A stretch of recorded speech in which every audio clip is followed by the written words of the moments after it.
Today. I'm really happy to introduce Professor Mihaly Horanyi from the University of Colorado. He received his PhD from Utfos University in Budapest some while ago. He since then worked at the University of Michigan. He worked at Florida State Supercomputer Institute, and he worked at University of Arizona. But since 1992, he's been a professor at the University of Colorado. He's a fellow of the American Geophysical Union and the American Physical Society, and he's the PI on the dust detectors on AIM, on the LADEE mission to Mars, and on the New Horizons mission to Pluto, as well as being a co-investigator in a number of other investigations. And he will tell us about Pluto. Thank you. Thank you for Thank you for your kind introduction and the invitation. I would like to walk through a bit of history, how a mission of this sort will come about, the science goals, the instruments, the spacecraft, and also the first result, what we have so far. And of course, history, there is a lot of history in this very department. 1930, the discovery of Pluto. Clyde Tombaugh was a graduate of yours, so clearly without this department, the history would be incomplete. Also, you have to realize that since 1930, there was a tremendous advancement in taking images from ground base, from Hubble, all the way till this summer, 2015. Now we know how Pluto looks. From those little dots in the sky, Pluto turned into a real object with incredible geology and geophysics that I would like to tell you about. This is kind of at least for me, it's an amusing chart to realize that you go around every 250 years or so, and somewhere down here is when Clyde Tombaugh was born.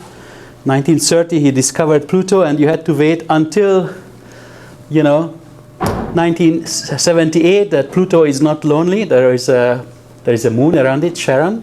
Then you had to wait another 10 years to realize that there are other objects like Pluto, and that's where the arguments about being a planet or not a planet started. 2006, when New Horizons was launched, and it took over 9 years to get to Pluto. And this is also kind of an interesting chart. These are the first images of the various planets that we collected so far. All right, Mariners, 1964, Pioneers, Voyagers, and there was a long gap since '89 that we visited a new object of this size in the solar system. That was 2015, this summer. There is something as curious that the first images ever taken of a body other than Earth at Mars was exactly 50 years apart. I'm not sure how we managed that, but this is the front page of the New York Times, July 16, 2065, and July 16, 2015. Other than being a curious date, you should also realize how much the hardware improved, how much our ability to take images changed. It's a long and convoluted history how a young kid like Alan Stern, who was a student at the University of Colorado at the last Voyager encounter, started to chew the ears of Frank Bagenal, who was a young professor, and started this movement that took a long time to get some sort of approval for a Pluto mission. I believe Professor Cravens was part of these early study groups that went on for over 2 decades. By 2000, NASA decided that there will be a Pluto Kuiper Express mission and solicited payloads that people could propose. And that was quickly cancelled.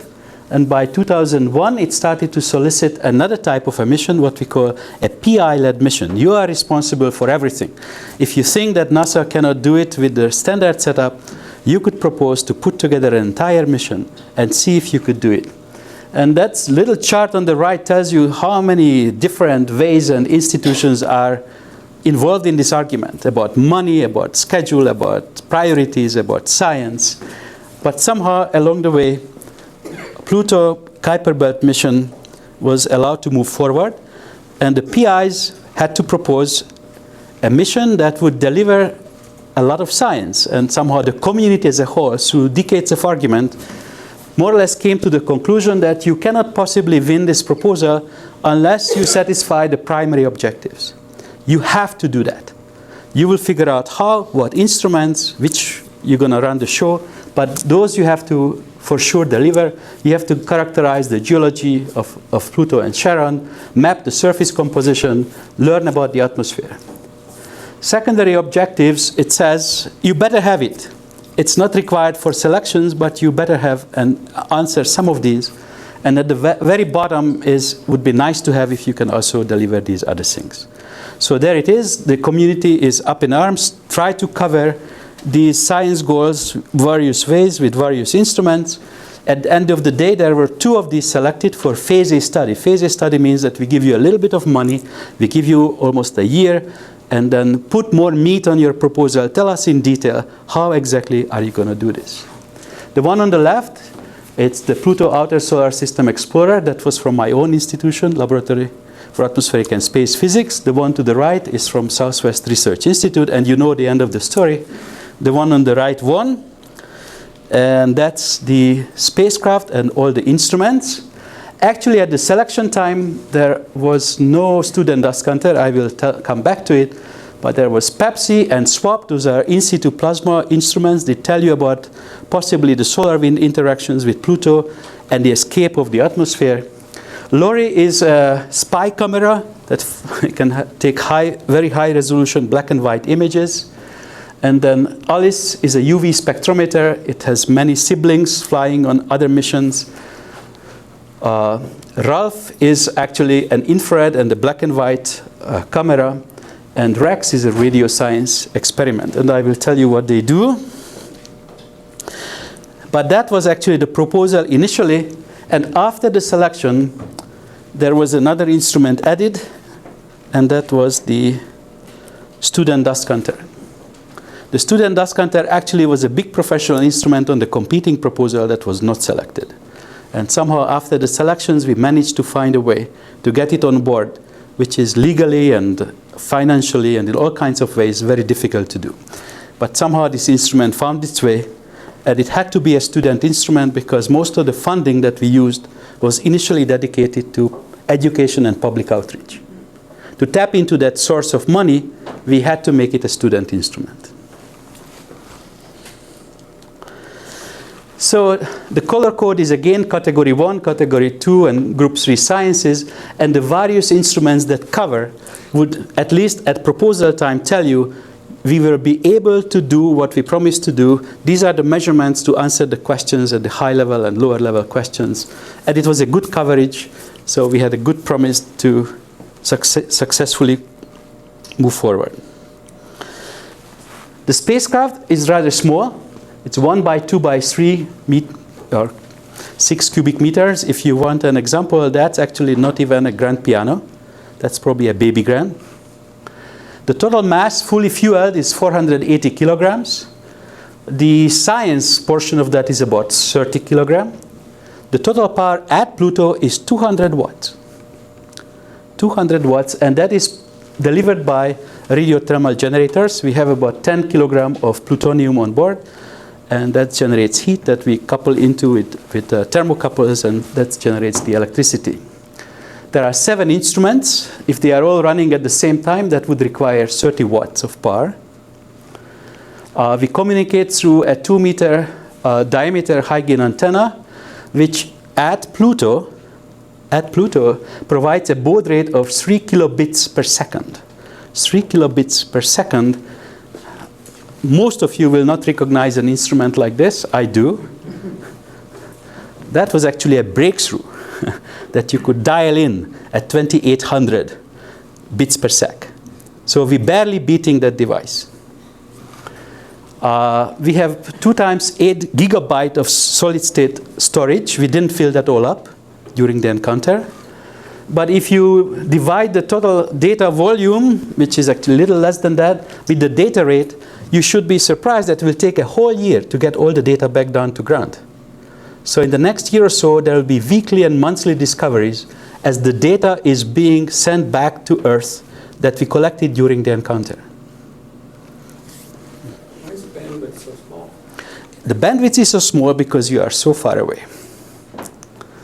It's just the divergence of the radio beams, and it's the amount of power that you have. It takes 4.5 hours to communicate one way. It's a 9-hour round trip.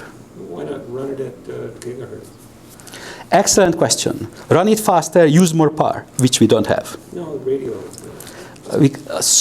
All right, that's a beautiful discussion about risk and technology available at the time of the proposal. Oh. So you could propose wonderful new things, and then actually you have a choice of being dinged at proposal time, being innovative, or having a high heritage. So we could do better now. You could do much better now if you could run and catch and...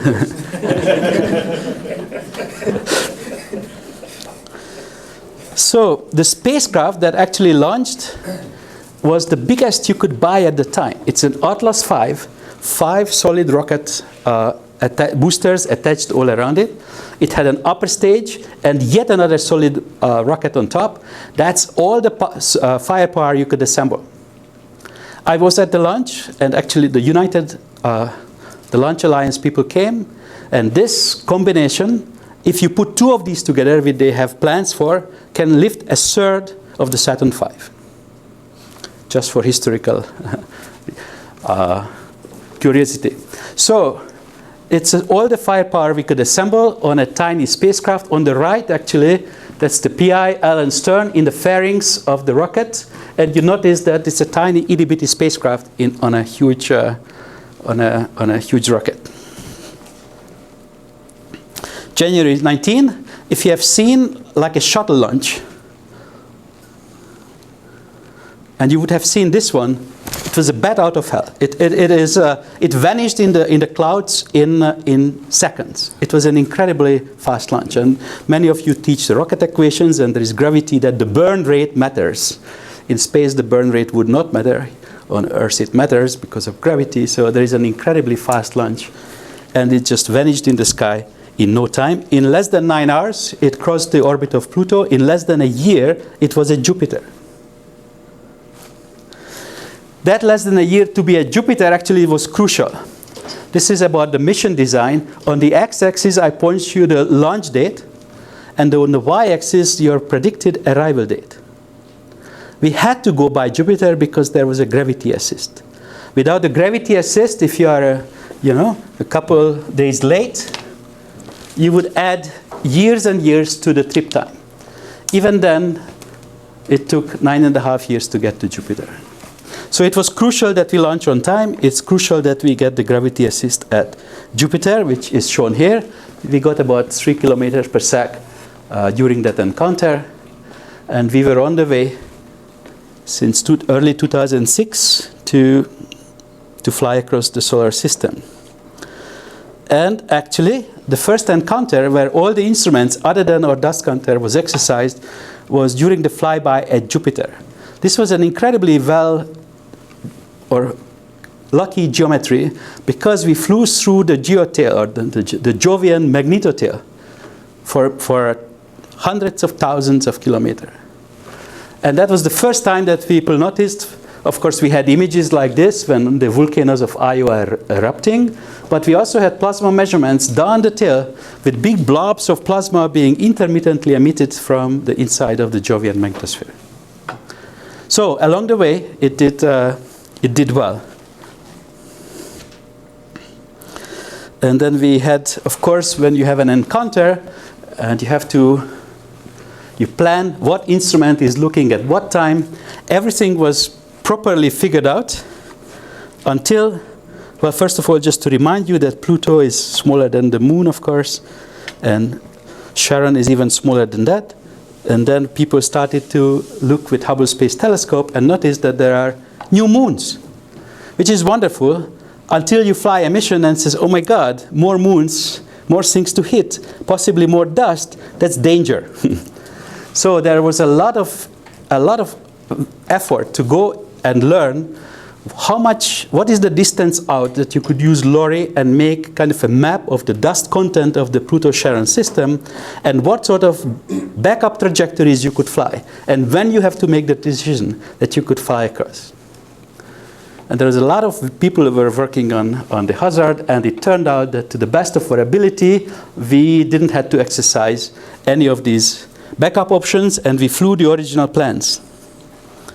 And that's the plans. This New Horizons flying through the bullseye, or almost bullseye, because the Pluto-Charon system with all the little moons are in a plane more or less perpendicular to the trajectory of New Horizons. These are early tick marks, and you could imagine the buzzing and the turning and the various instruments looking in various directions. Yes, sir? How is that plane oriented with respect to the solar system? How is that plane? So the inclination is somewhat modest, so it is perpendicular to the ecliptic plane. So it's like the Uranian system? Uranian system is actually more modest than that. That is 60 degrees. This is close to 90. So Was the spacecraft rotating? the spacecraft actually can go either way. When you leave alone, then it's a spinner, or it can be 3-axis stabilized. And during the flyby, it had a dancing choreography that was neither. Yeah, it was doing all kinds of things. I could show you the spice kernel. I mean, it was pointing in a complicated manner to optimize the amount of science you could harvest, the data that you could collect. So the last image that we took, and I will show you, that was before encounter, and it was actually almost a full day. After the party that we have an encounter and everybody is so happy, it took almost a full day to learn that the spacecraft survived.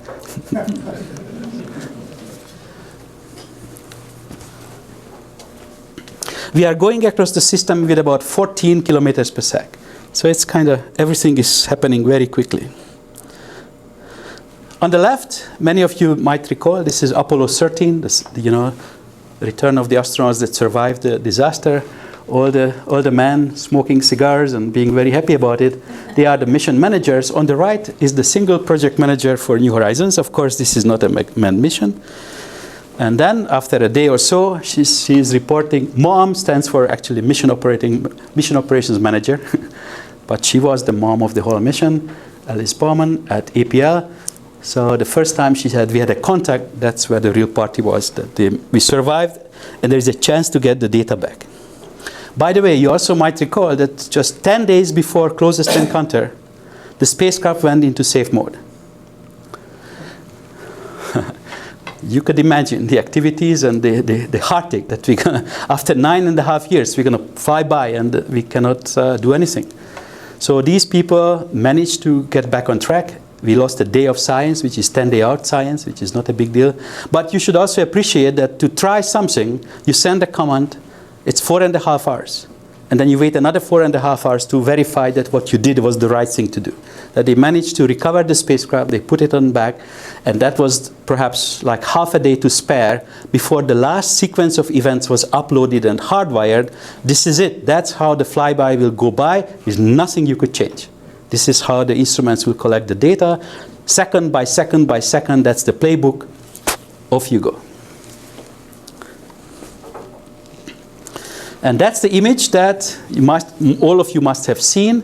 That's Pluto. That's the last full disk image before the encounter, probably like a day out, that we got back a day after the encounter.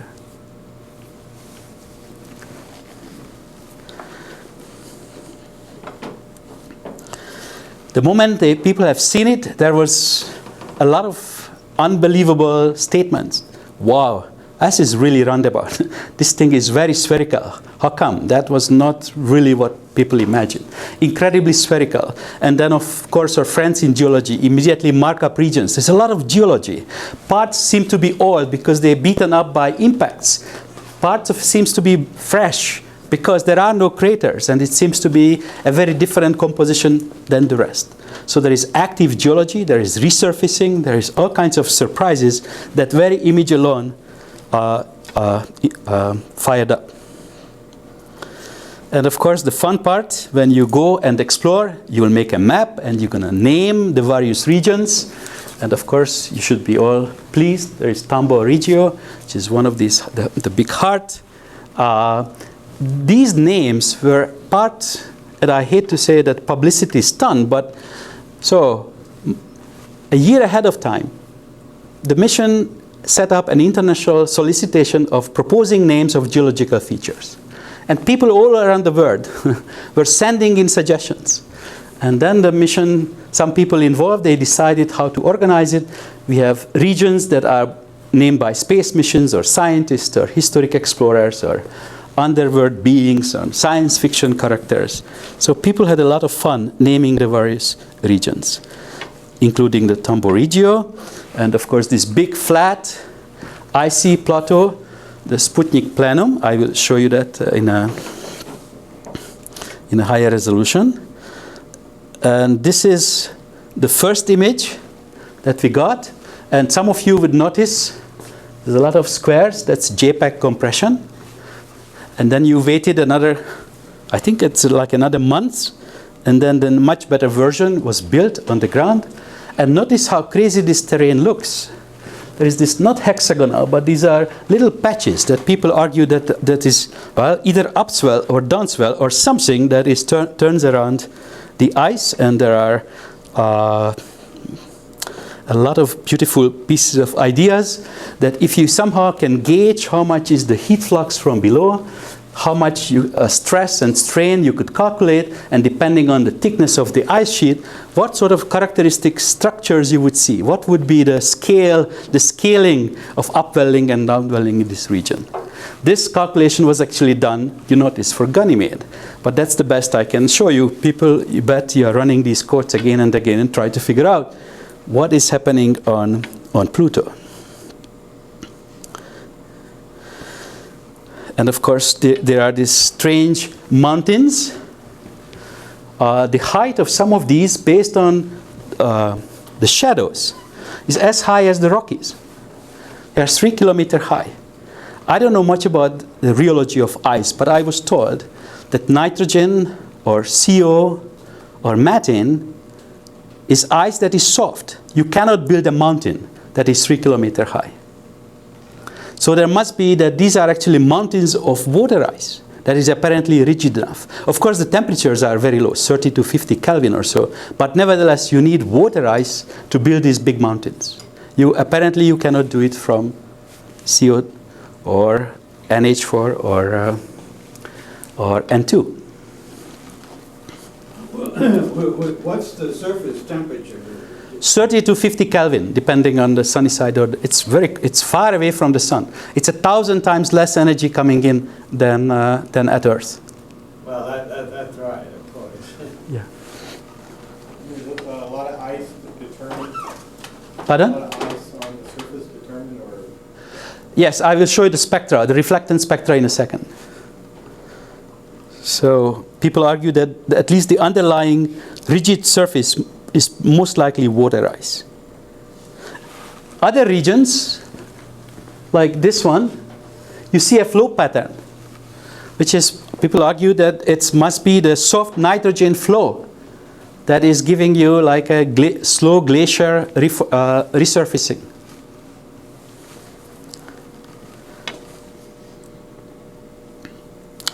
That's Sharon.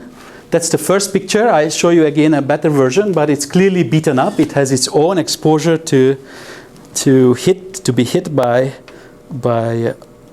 other objects at the outskirts of the solar system, and that's the latest we have. It has its own life. There is some strange, and I didn't learn anything from my colleagues yet. Why is the discoloration on the North Pole? But clearly there is a lot of tectonics. There is a lot of pot marking by impacts. It has its own map with a different name of set of names. You could look it up. I am always told, I have to remind you, none of these names are approved by IAU, so these are all provisional. The names are yet to be legally binding. These are the little objects, Nix and Hydra. That's the scale. And by now I could show you all 4 of them. Sharon and the little guys that we know about. We did not find rings, or we didn't find any new moons.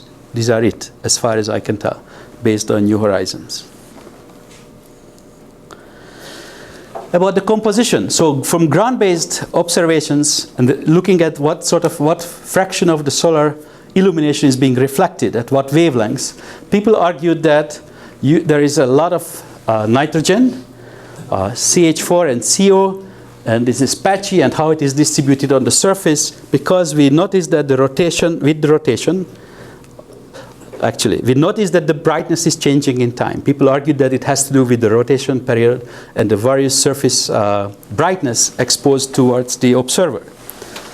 And this is the first map that we got, or the first scan in methane that is not uniformly distributed. There seems to be a methane-rich region.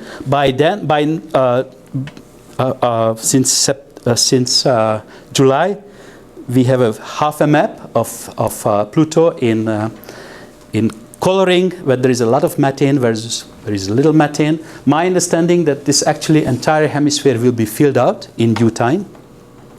We have data. The left is the data, the right is a combination of the methane band observations projected back onto a high resolution images made by Lori.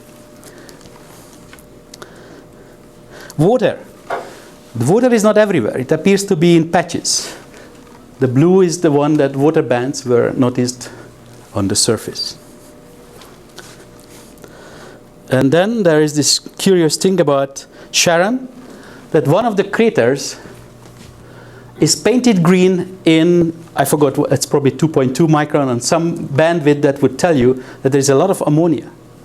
Either you puncture through, or an impact punctures through to the underlying ammonia reservoir, or the impactor itself delivered a lot of ammonia, but that patch on the surface looks very different than anywhere else.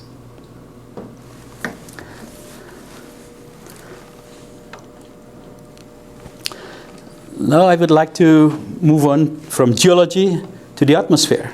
Pluto is tiny. Its surface gravity would allow the atmosphere to be enormously lossy. There's a lot of losses due to the small gravity and the extended region where people expected to be occupied by the atmosphere, mainly nitrogen from Pluto, as opposed to the gravitational bound tiny sliver of atmosphere at Earth.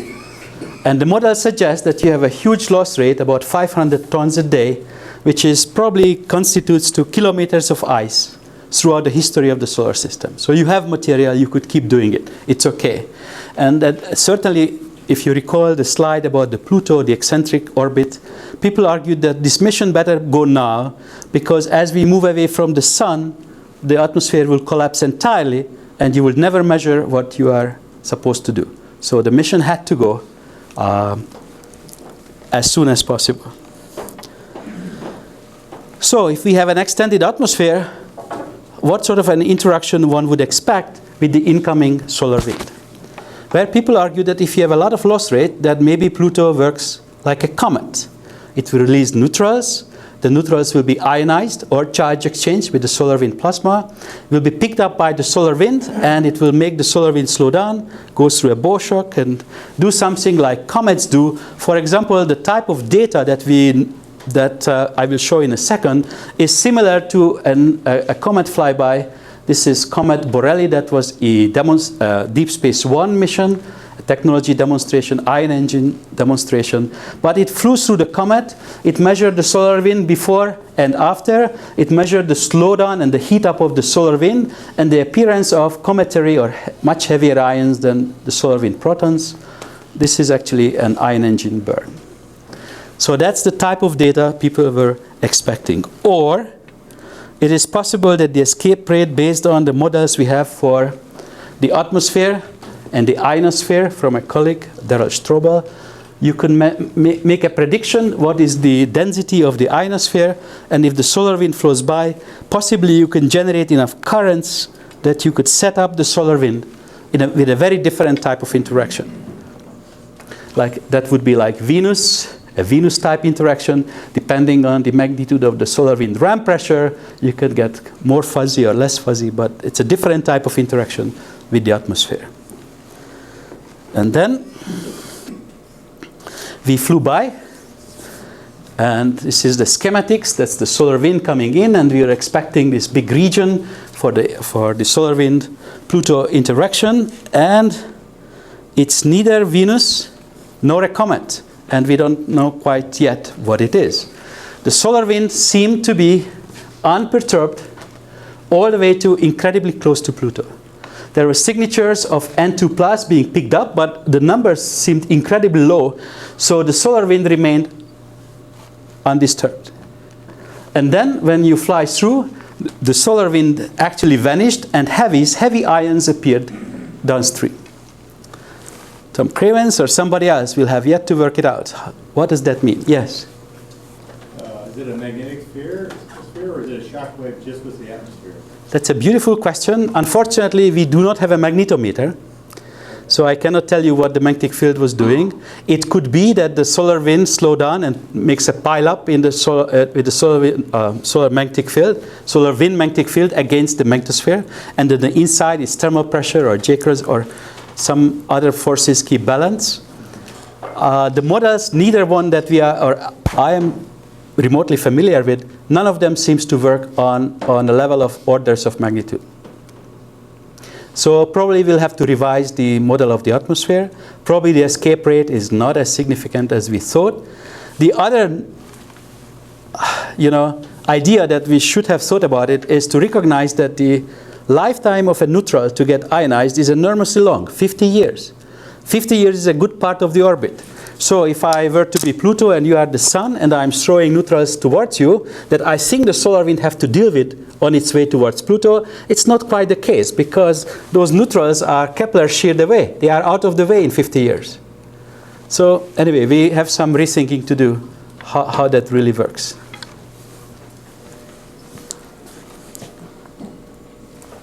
Then, after the encounter, we look back towards the sun, and this is actually Pluto and the atmosphere of Pluto. Notice that, to the best of our understanding and to the knowledge of spice kernels and JPL, we were smack aligned between the same line as the Pluto-Sun direction, and the atmosphere seems to be uneven. Now you can argue that's a mistake from the spice kernels, or maybe the sinks and sources are different on the surface. Which direction is the hawk?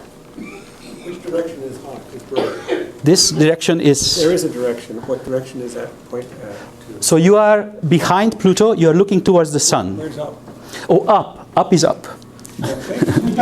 Especially in space. So this is a corrected image. This is north and south as you see it on the orbital. So There's a physical direction in the problem. yes, the spacecraft is flying from left to right, as I showed you in the first diagram, and it looks back towards the sun. What is this physical significance of the direction up in this picture? The physical significance, other than loss of symmetry, is none. But it's someplace. it is pointing towards the celestial north. That is the celestial north. What's out with celestial north for Pluto? How's Pluto? All I can tell you that we are. Pluto's orbit and Pluto's the plane. No. Asked earlier about the plane of Pluto's moons. How are all those local Okay, things? this is the plane of the ecliptic. All planets are close to it. This is the plane of the satellites with Pluto, perpendicular to the plane of the ecliptic. And this is how the spacecraft flies through. So it's out of the plane of the ecliptic, which is out of the plane of Pluto's orbit. But Pluto's orbit isn't in the ecliptic. It's all tilted. Right? I am not following. Pluto, the spacecraft flies in the plane of the ecliptic or close to it. Other than the Jupiter encounter, it had no other reasons. In this happens to be Pluto in its orbital motion flies through the ecliptic, that's where we met it. At that point, the entire system is a bullseye perpendicular to the ecliptic plane. So there's no reason for this to be up.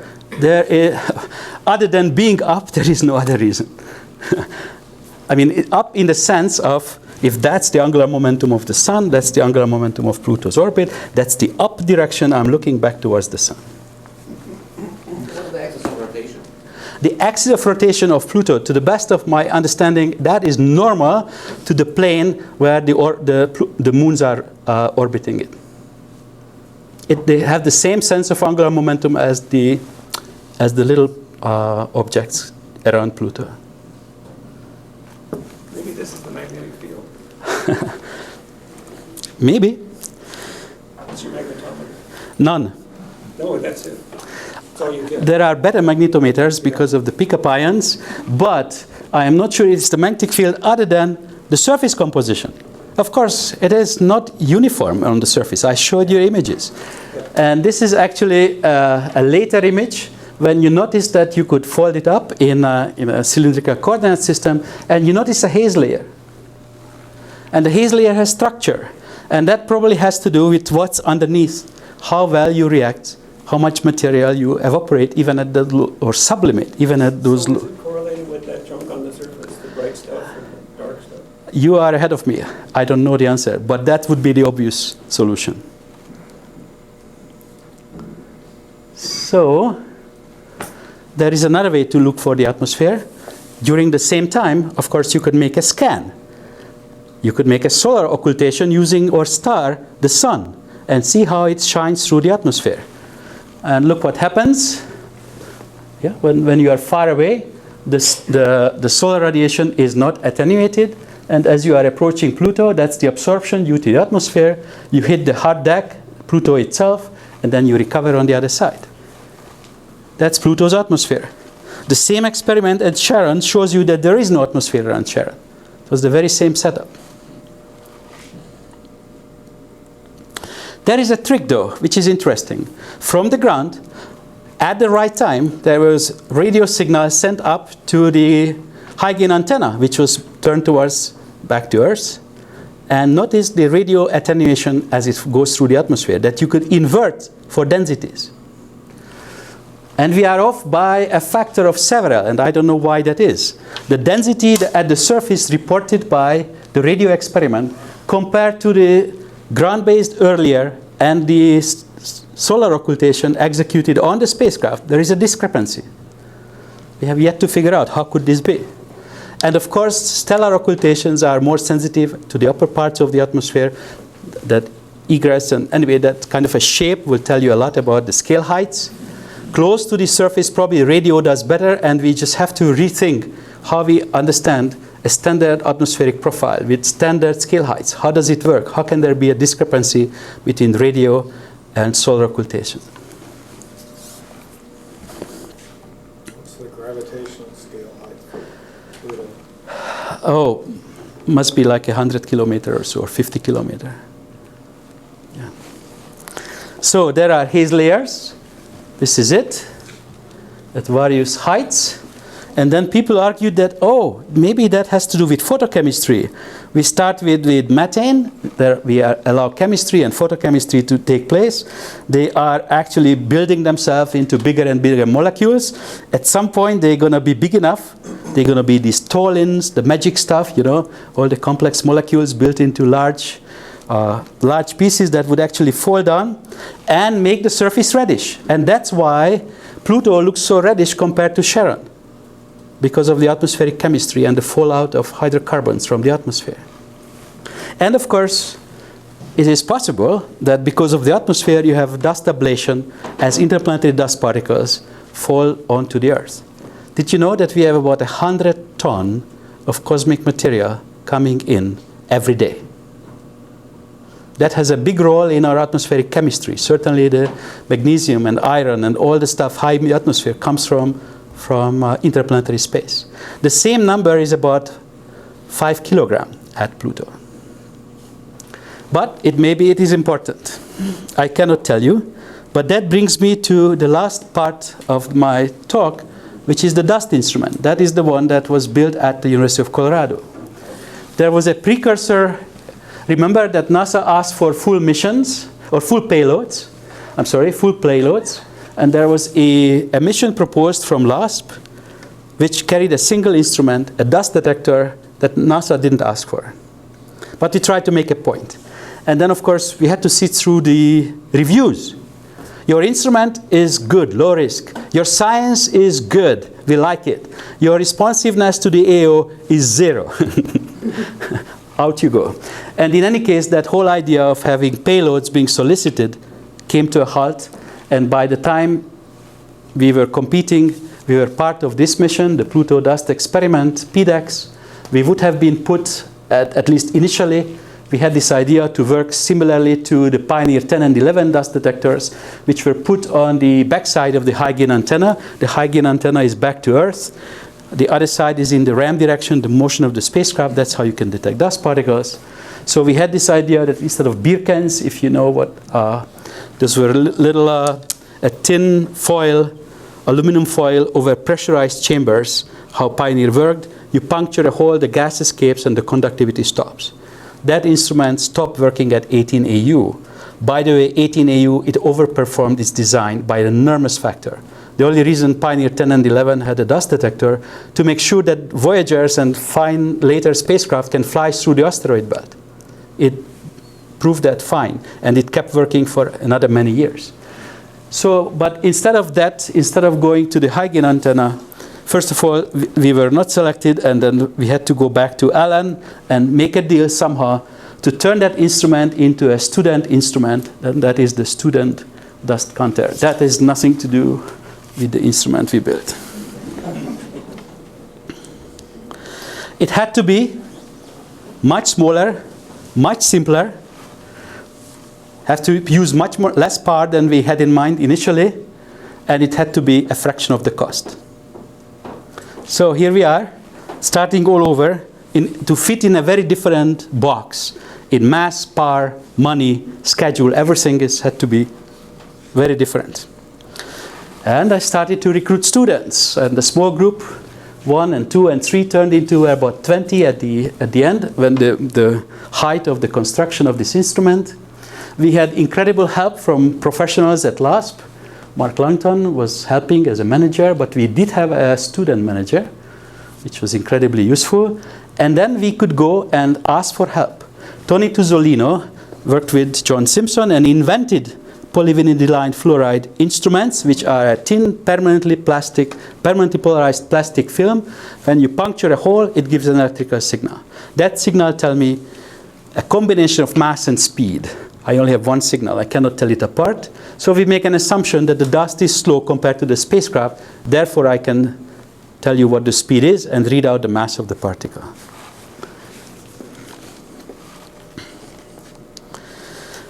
Student or not, NASA doesn't budge. If you want to put a spacecraft on an instrument on a spacecraft, you have to jump through the hoops. Preliminary design review. Anyway, all of these have some meaning for NASA folks. When a bunch of them shows up and will tell you what you are doing is all wrong, start all over. So we went through exactly the same reviews as any other professional instrument, student or not. We had to do exactly the same things. This is what we built. It's about the size of a pizza tray. It's about a tenth of a square meter. It's divided up into little segments.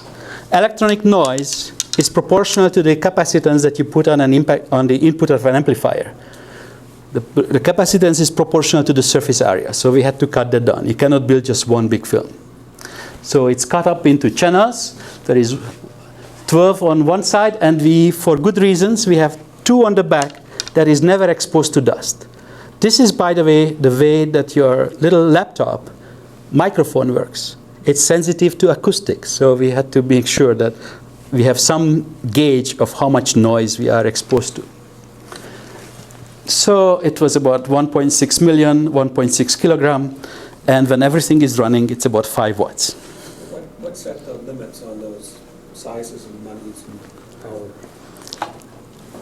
Our ability to convince you that we could build it. Yeah. What would NASA, did NASA say up to 1.6 million, up to 1.6 kilograms? Oh. Which goes with that process? Okay, so that's an interesting argument. First of all, as always, we were given a budget. There is no way we find you more money than this. $1.6 million. By the way, that's a contribution from NASA, University of Colorado, Southwest Research Institute. A lot of people pitched in. By law, at the time, a mission had to set aside 5% of its total cost to education and public outreach. And they say, all right, we give you no more than a quarter of that. That was our budget. So then it comes, which is almost an insulting work to engineers, especially in the space business. Design to cost. They don't design to cost. They design to science requirement. And the cost turns out to be whatever it is. We had to do is upside down. So design to cost. This is what we can afford. For example, a normal dust instrument would have full waveforms from every impact. So I can easily tell apart signal from noise. We only have peak holes. There's a lot of compromise we had to give away to keep the data volume minimal, the power minimal, the complexity minimal. So there is a way that you could convince you, the reviewer, that students actually can do this. I cannot propose a cutting-edge, high-tech instrument because no one will believe that students will actually build it. No one will believe me. I had to learn how to build electronics. That's how the instrument works. This is actually a signal. At the time, we did not have a dust accelerator. We went to Heidelberg, Germany. The yellow is a trace of a dust particle coming from a dust accelerator going through a 10 centimeter long pickup tube. At the accelerator, dust particles are highly charged. Remember, induction, they go into a pickup tube, and then there is an induced signal appearing that will tell me the duration, tells me the speed, and the magnitude tells me the charge. And from the speed and the charge, I can work out the mass of the particle. And then the blue one is our signal when the hit happens, somewhere later in the beamline, and that's our shaper. And the only science data we get from the student dust counter is the maximum of this peak. That's our science. What is the amplitude of the signal that you received? And that tells me the mass. That's the instrument in thermovac, when you have to prove that it will survive, hot and cold and shaking through the launch. University of Colorado, even though it is not encouraged by NASA, has the buffalo instead of the Jayhawks. And all the student names, that's our electronics box, sits inside the spacecraft, so it stays nice and warm. Otherwise, nothing would work when you are pointing an instrument away from the sun. The way it works, after the instrument was delivered, of course, the number of students is dropping to very small. Typically, I have only 2 graduate students. This is not their PhD thesis. In addition to their PhD research, they have to run the student dust counter. That's where their funding comes from. And there is 2, so they are staggered in time. So one can teach the other how to run the show. In cruise, for 9.5 years, most everybody else was asleep. The instrument was designed that once a year, or maybe twice a year, the spacecraft is willing to talk to you. In the meantime, take care of yourself. Whatever happens, you have to survive. So we have autonomy rules. We have a lot of built-in smartness. The kids had a really good time to figure out when to shut down, when to automatically raise thresholds, how to survive without anyone taking our data or anyone even looking at our household signals.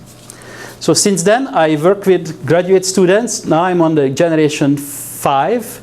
Some of them stayed in the business. She was the project scientist, went to Southwest Research Institute, and now is one of the project scientists for Juno. David James has also stayed in the business, works for LASP. Only one got away and became a Buddhist monk. That's our data. This is 9 years or so. This is a couple years ago, 2014, I believe. This is a model.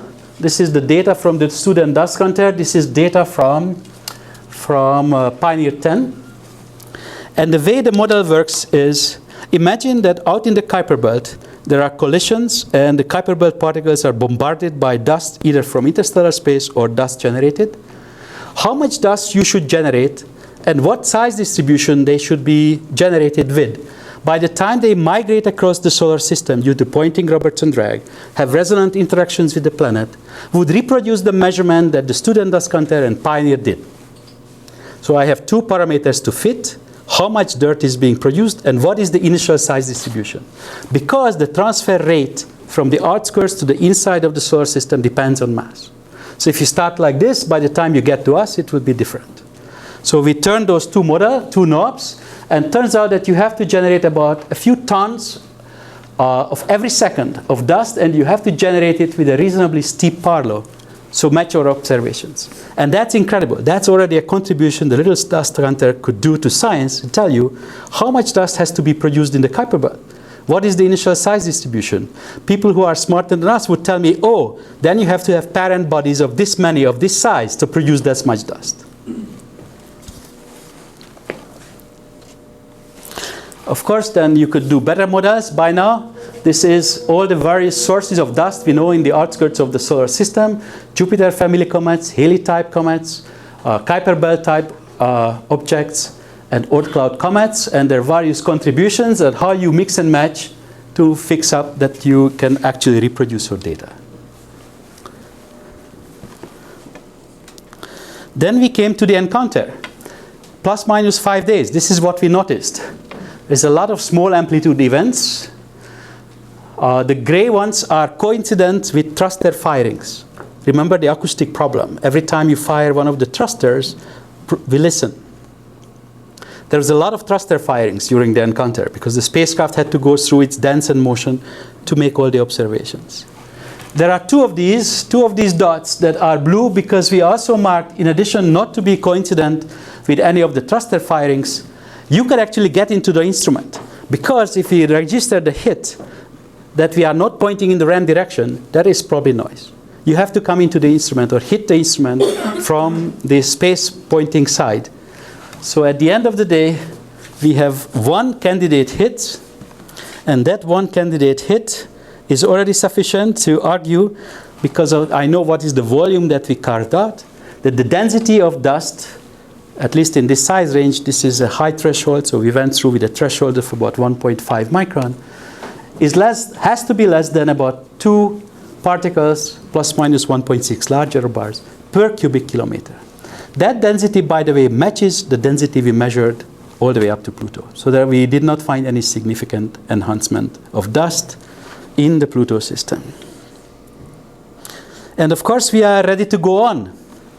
And now I'm roughly at the end of my talk. In addition to Pluto, we have this whole zoo of Kuiper belt objects. And of course, now one of them has a face. There it is. Pluto is a Kuiper belt object. Now we know how it looks. We have ideas how the others might, or eventually even learn how the others look like. The mission stayed healthy.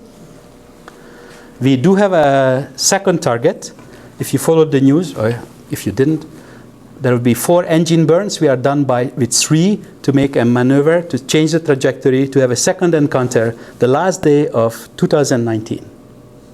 It's going to be an end-of-year celebration. We have another Kuiper belt object. It's a tiny little thing, 50 kilometers across. We had 2 candidates. This is the one that we could get with less fuel, so possibly there will be future encounters with other Kuiper belt objects. The mission is completing its primary phase. August next year, the mission is over. And until NASA approves what we call an extended mission, on the books, the mission is over.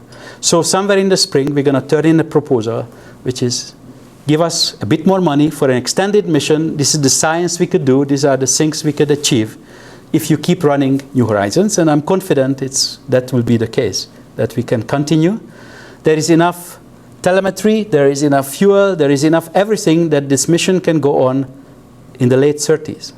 There will be a replacement for the PI. I will long retire.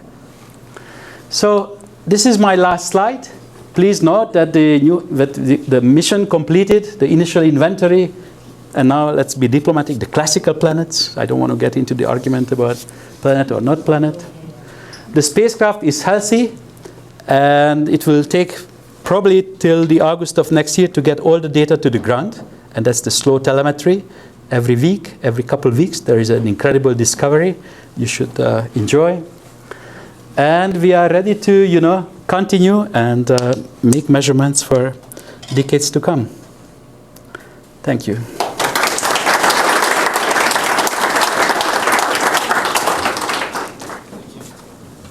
Questions? Question, on your dust panel, it could impact all the way through. You're not cleaning it off as you go through. So is there a countability of degradation of your, or? Yes, there is. I wish it was a problem. So it's 100 square centimeter, and we are collecting dust particles. Our threshold is about half a micron at 14 or 15 kilometers per second.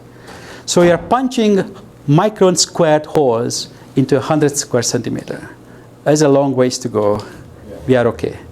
But degradation of dust instruments is an issue, especially, our big brothers and sisters that are much more sophisticated, that do, for example, chemical analysis with a time of flight spectrometer. The dirt that you deposit does make a degradation on the instrument. For us, it is not a problem. So Pluto has an atmosphere. Charon does not. Why the difference? Tom, I wish I knew the answer. Okay. I don't know, but they have very similar densities, all under 2 grams per cubic centimeter.